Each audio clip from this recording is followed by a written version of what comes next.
I thought I'd do a video on happiness and really the fallacy of chasing happiness and even trying to be happy. I was just on a podcast recently and I was asked about happiness. The host of the podcast, since he was 16 or 17 years old, he really sought to find happiness in his life. And he's gone down a lot of different paths looking for that. Some really good stuff. He's developed himself as a man, really got to the point of improving his fitness, developing a really top tier physique. And then he went after women and learned game and learned how to attract women and how to be comfortable and talk to women, which has built his confidence. And now he's finally encountering the realm of money and achieving financial freedom.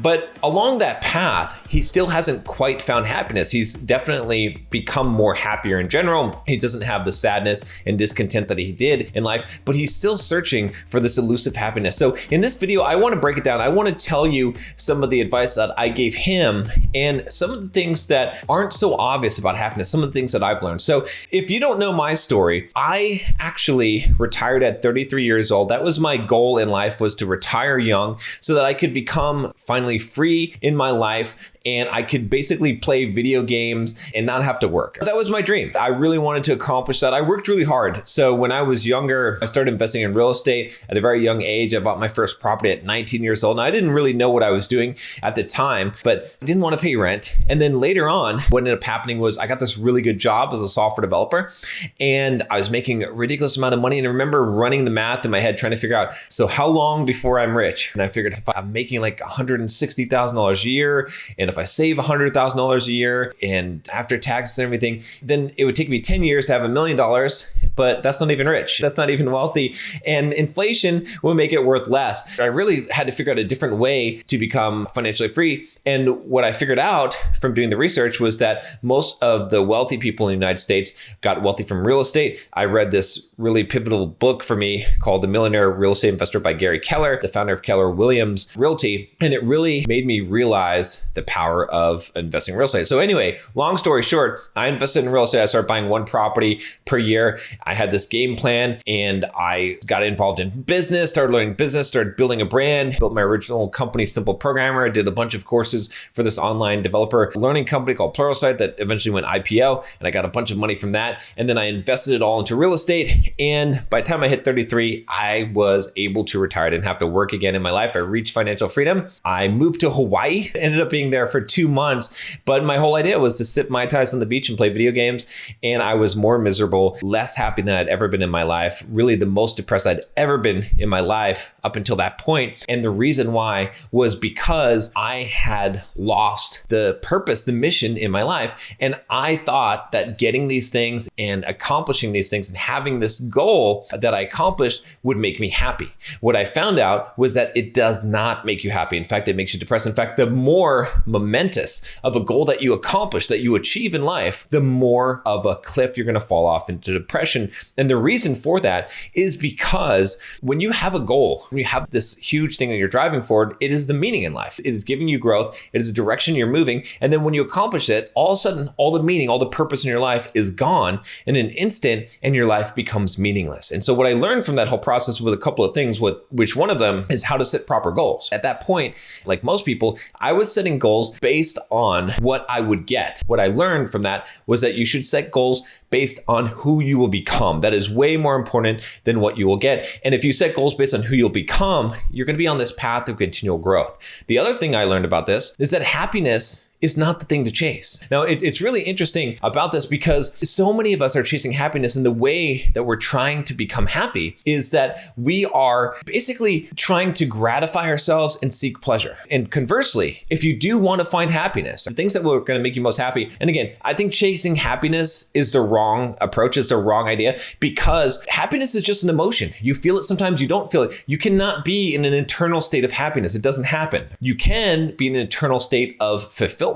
You can have an eternal state of joy to a degree and pride, but you cannot have happiness, because the thing about happiness is that if you continually lived in happiness, you wouldn't even feel happy anymore. You wouldn't even know what it was. It's a contrast in life. It's the pain that brings us happiness, which actually brings me to the point. I said here that most of you guys were chasing happiness, and I was doing this too, by trying to get pleasure. We're trying to gratify ourselves and make our lives more pleasurable. That's why we want money. We want cars, we want women, we want all of these things, believing that it'll give us happiness because those are things that bring us pleasure. So we think, or even going out and eating good food and living the good life, that will make us happy. No, it won't. The problem is that what will actually make you happy, and I'm drawing on this from not just my own experience, which is vast in this area, believe me, but from studies. I was actually watching this YouTube video maybe a couple weeks ago about dopamine. And in the video, the guy was talking about this idea that a lot of people, the way that dopamine works, that essentially brings you that feeling of happiness. But the way that it works is that a lot of people who actually went through a lot of pain, especially self-inflicted pain, where they went and sought out pain, they had generally higher levels of dopamine and happiness in their lives, because when they weren't in pain, they felt good. Their normal felt good. And so in reality, what this really means is that you're chasing happiness. I'm chasing happiness by seeking pleasure. But the real way to get happy is to seek pain. I know that seems crazy, but if you really think about this, if you want happiness, what you need to do in your life is stop seeking pleasure, stop seeking gratification, and start seeking pain. Go out and do hard things. Again, you wonder why, John, Bulldog Mindset, why do you go and run ultra marathons? Why do you go and push yourself? Why do you eat one meal a day? Why do you do extreme, difficult things? Why don't you stop working? And the answer is because I'm not done yet. I still have plenty to grow. I still like the adventure of life. I'm not tapping out. I want to bring this pain upon myself. It's not easy. I work a crazy schedule. It's insane. Even though I don't have to work, I am financially free. I wake up at 5:40 every single morning and I go for a run, or I go to the gym. My runs are hard runs, running up in the mountains for 2 hours, grueling sweat, dripping, come back home, shower, get to work,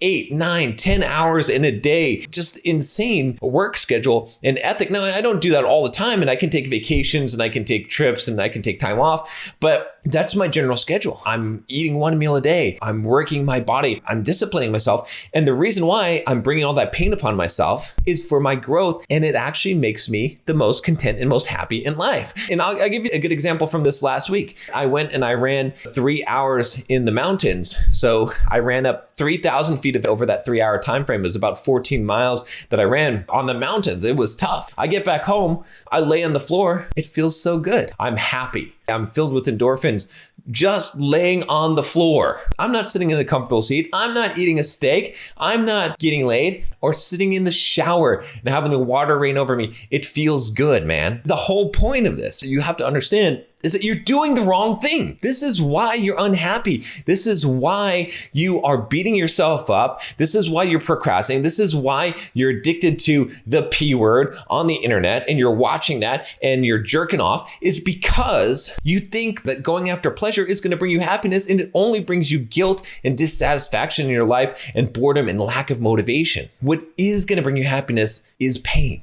Is willingly bringing pain upon yourself. And I'll finish with this. And by the way, before I do, quick commercial break. If you want some help in becoming financially free from someone who's done it, you heard my story, click the link down below. Jump on a call. I'm giving away 15-minute free calls where we will chart out your financial freedom plan. See if you're a good fit for one of the programs that I have. It's called The Well That Never Runs Dry. So book that free call and jump on there, because you owe it to yourself. Because even if happiness is not the end all be all, like I'm saying, freedom is certainly one of the highest ideals to strive for in life. And I want to teach you how to become financially free so you can explore and become a philosopher like me and live your life figuring out and pondering the intricacies of the universe and hopefully helping other people along the way. Now, this is the final note I want to leave you with. Stop worrying about being happy. Again, in that podcast, the podcast host asked me, he said, "Are you happy, John?" And I said, "I don't care about happiness." That's a wrong question. Happiness is a fleeting emotion. Sometimes I'm happy, sometimes I'm not. But you cannot be in pain and be happy at the same time. But you can be in pain and be fulfilled. And that's the question. You should ask me the question, am I fulfilled? And that's the thing. I am fulfilled. Why? Because I'm growing as a person,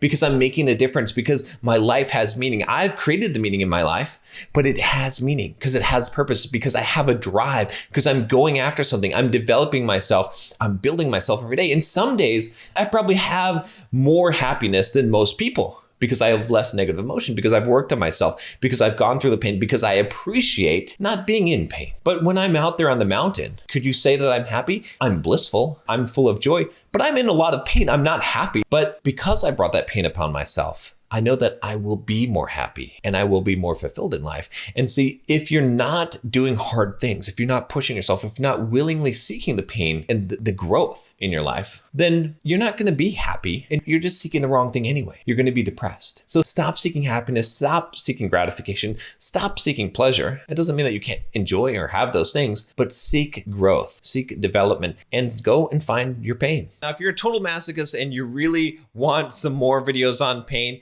watch this video on why pain is a good thing and how it makes you feel alive next.